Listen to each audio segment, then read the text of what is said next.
When small risks aren't taken seriously, they can lead to a catastrophe.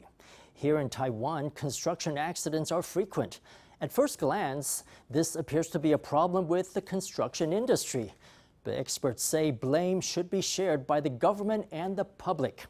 All too often, public works contracts are granted to the lowest bidder, leading to compromises in safety. The absence of a safety culture within Taiwan society is also a cause for concern. 赶的时候，你就会慢慢忽略一些东西。你钱没有办法，预算不够的时候，你就会开始。 When you're in a hurry, you start to ignore certain things, and when your budget is tight, you start to cut corners. Essayist Lin Li-ching has worked in engineering for many years. He says it's common for public works contracts to go to the lowest bidder. Projects are run on tight budgets with multiple layers of subcontractors. As a result, worker quality and safety are often the first to be compromised. 你所有的工地现在要么就最低价标，然后限制工期。好，问大家又要快又要便宜。 Today, all construction sites go for the lowest bids, and construction periods are limited. So I want to ask everyone, if you want it fast and you want it cheap, how good can the quality be? Ideally, if you were to be truly professional about it, you would contract out the safety infrastructure separately. The government should make access contingent upon safety and find a separate contractor. That is to say, if the builders don't set up proper safety measures, then they can't even enter the construction site.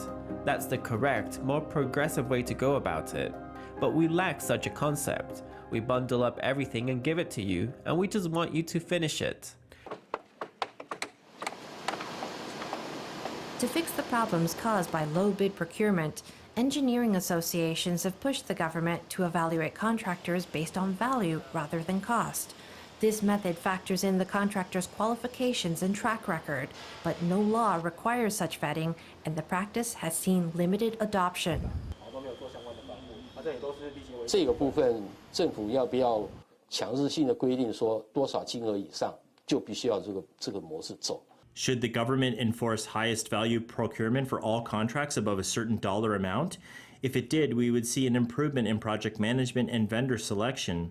It would prevent scenarios where a construction company with a poor record is still allowed to bid and to win bids. And then it sets up a disorganized construction site, leading to bad management and cutting corners to do things the cheapest way.